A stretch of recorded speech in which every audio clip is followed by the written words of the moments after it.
নমস্কার বন্ধুরা, আমার চ্যানেলে সবাইকে জানাই স্বাগত। আজকে আমাদের কাছে একটি 26 ড্রিল এসছে। আপনারা দেখতে পাচ্ছেন ড্রিল মেশিনটির যে বিটটা লাগানো রয়েছে, বিটটা পুরো লক হয়ে সিল হয়ে গেছে। বিটটা কিছুতেই খোলা যাচ্ছে না। তো কাস্টমারের এটা অভিযোগ। তো চলুন আপনারা দেখতে পারবেন যে কিভাবে আমরা এই সমস্যাটা সমাধান করি। আমাদের চ্যানেলে যারা ভিডিও দেখছেন তাদের উদ্দেশ্যে বলছি, অবশ্যই আমার চ্যানেলটিকে সাবস্ক্রাইব করে আমাদের সঙ্গে থাকবেন। অবশ্যই বেল আইকনটি প্রেস করে রাখবেন, যাতে আমরা নিত্য নতুন ভিডিও আপলোড করলে আপনারা যাতে সরাসরি নোটিফিকেশন পান এবং যাতে আপনারা দেখতে পারেন। দেখুন, প্রথম অবস্থায় আমরা ড্রিল বিটটাকে আমরা কেটে নিচ্ছি গ্রাইন্ডার মেশিনের সাহায্যে। দেখুন, গ্রাইন্ডার মেশিনের সাহায্যে আমরা পুরো বিটটাকে কেটে পুরো আলাদা করে দিচ্ছি।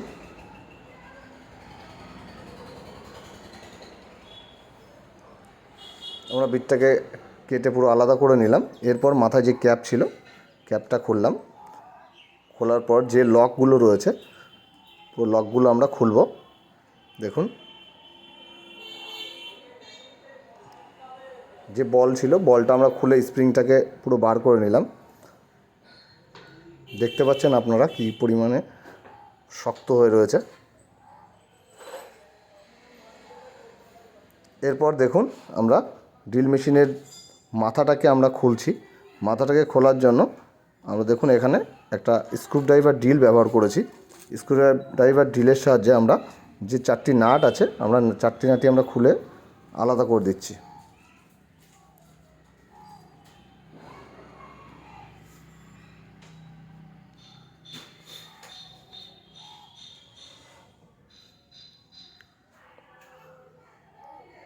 নাটগুলো খোলার পর এবার আমরা একটা টেস্টার নিয়ে নিয়েছি।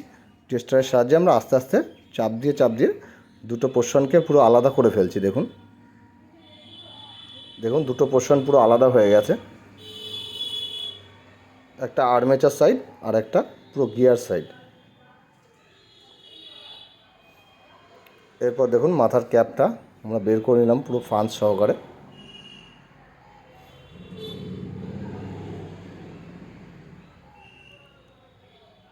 এরপর দেখুন, ভেতরে যে লকগুলো রয়েছে, আমরা নবটা ধরে ঘুরিয়ে আমরা একটা অ্যাডজাস্ট করে নিয়ে আমরা স্টেপ বাই স্টেপ ভেতর থেকে সব পেনিয়ামগুলো আমরা বের করে নিচ্ছি। নোজ প্লাসের সাহায্যে আমরা ধরে আস্তে আস্তে লকটা আনলক করে নিয়ে আমরা বার করে নিচ্ছি। আপনাদের ভিডিও বুঝতে কোথাও যদি সমস্যা হয়, আপনারা কমেন্ট করতে পারেন। আমরা চেষ্টা করব আপনাদের সঠিকভাবে সঠিক তথ্য দিয়ে সাহায্য করার, যাতে আপনার পুরো বিষয়টা আপনারা বুঝতে পারেন। দেখুন, আমরা পুরো সেটটাকে পুরো বার করে নিয়ে এসেছি।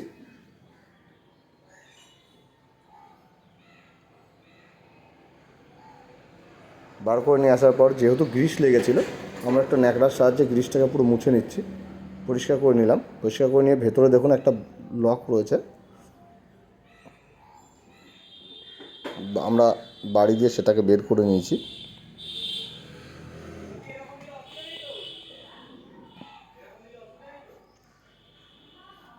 এরপর দেখুন, টেস্টারের সাহায্যে আমরা চাপ দিয়ে লকটাকে আলাদা করছি।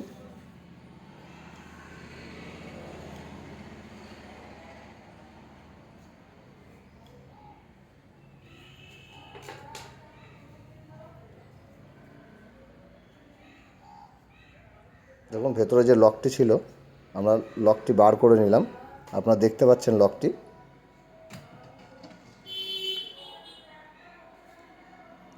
বার করা হয়ে গেছে আমাদের। বার করলে দেখুন ভেতরে আরেকটা পেনিয়াম আছে, পেনিয়ামটা আমরা বার করেছি। বার করার পর আমরা এখানে কম্প্রেসারের কাছে চলে এসেছি।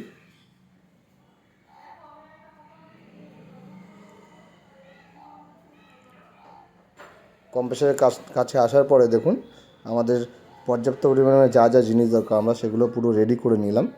রেডি করে নিয়ে এরপর আমরা দেখুন, যেহেতু সামনে দিয়ে লক রয়েছে, সামনে দিয়ে খোলা যাচ্ছে না, ওই জন্য আমরা পিছন থেকে এখানে আমরা একটা স্টিক ব্যবহার করেছি।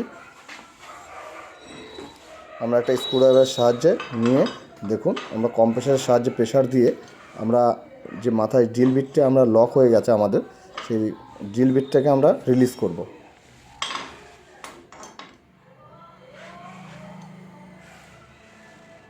আমরা কম্প্রেসারে হাওয়াটা টাইট করে নিলাম, টাইট করে নিয়ে এবার আমরা প্রেশার দিচ্ছি।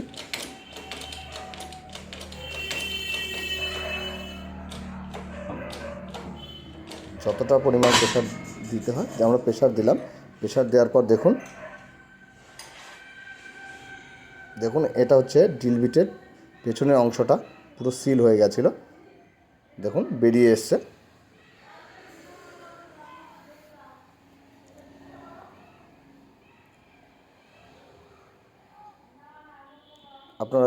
আপনাদের বোঝানোর সুবিধার্থে আমরা দেখিয়ে নিলাম যে কিভাবে ভিতরে লক হয়েছিল।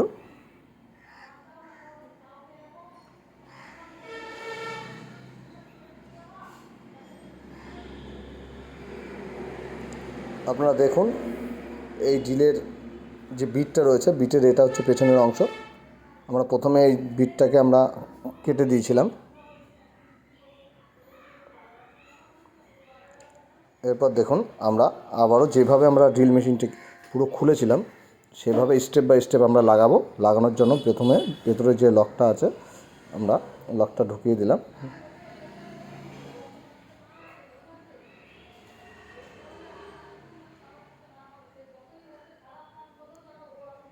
লকটা ঢুকিয়ে আমরা দেখুন টাইট করে দিচ্ছি।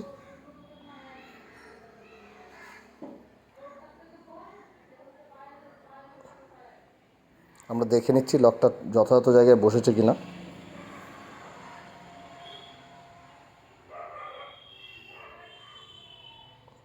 যেহেতু আমরা বুঝতে পারলাম বসেনি, সেই জন্য আমরা স্ক্রুড্রাইভারের সাহায্যে এখানে সঠিক জায়গা মতো আমরা বসিয়ে দিচ্ছি।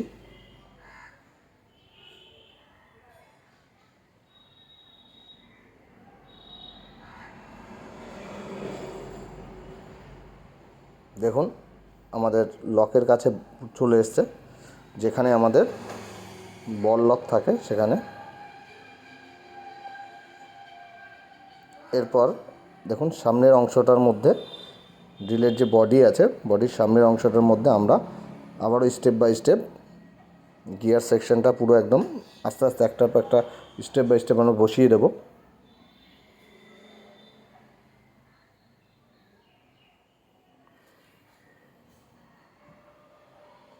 আপনাদের যদি কোথাও বুঝতে অসুবিধা হয় আপনারা কমেন্ট করতে পারেন, আমরা চেষ্টা করব আপনাদের সঠিকভাবে সঠিক জিনিসটা বুঝিয়ে দিতে।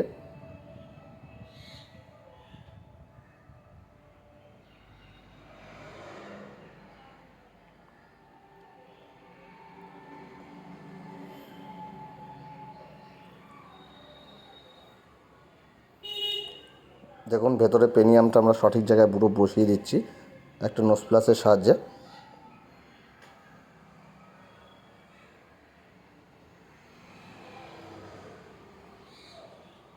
এরপর আমরা যে নবটি আছে নবটি আমরা ঘুরিয়ে দেখে নিচ্ছি। দেখুন আমরা দেখে নিলাম, দেখে নেওয়ার পর এরপর দেখুন পিস্টনটাকে আমরা পুরো বসাবো। পিস্টন পুরো সেটটা ধরে আমরা দেখুন ফ্রান্স সহকারে আমরা ঢুকিয়ে দিচ্ছি।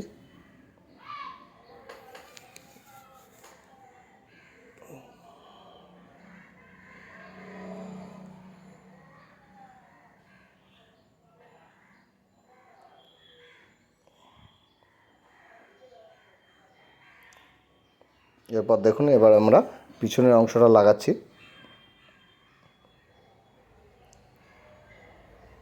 পিছনের অংশটা দেখুন আমরা প্রথমে বসিয়ে নিলাম, বসিয়ে নিয়ে যে কটি স্ক্রু আছে আমাদেরকে প্রত্যেকটা স্ক্রু আবারও সঠিকভাবে লাগাতে হবে। তাই আমরা একটা একটা করে পুরো 4টে স্ক্রু আমরা লাগিয়ে নেব এখানে।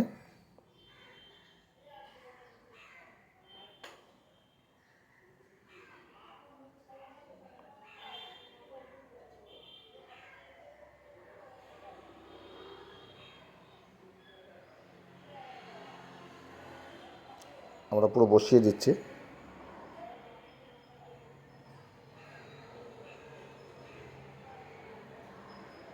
দেখুন আমরা প্রত্যেকটি নাটই আমরা টাইট দিয়ে নিয়েছি। টাইট দিয়ে নেওয়ার পর এরপরে আমরা দেখুন ড্রিল মেশিনটিতে লাইন দেব।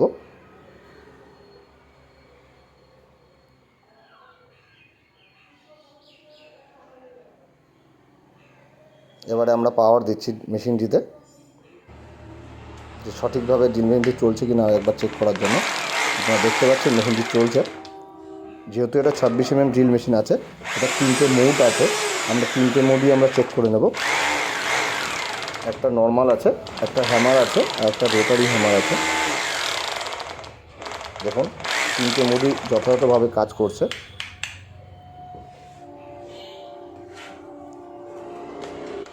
আমরা চেক করে নিলাম। এরপরে মাথার যে ক্যাপগুলো ছিল, স্প্রিং লকগুলো ছিল, সেগুলো আমরা লাগাবো।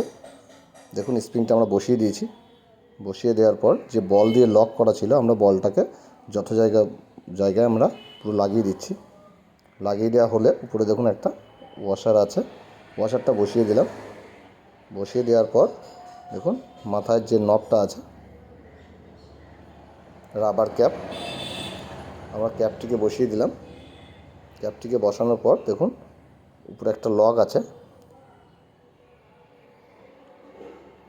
ক্যাপটিকে আটকে রাখার জন্য একটা লক রয়েছে, আমরা সেই লকটি লাগিয়ে দিলাম। লাগিয়ে বসিয়ে দিয়ে দেখুন আমরা টেস্টারের সাহায্যে চাপ দিয়ে আমরা লকটিকে ভেতর দিকে ঢুকিয়ে দিলাম।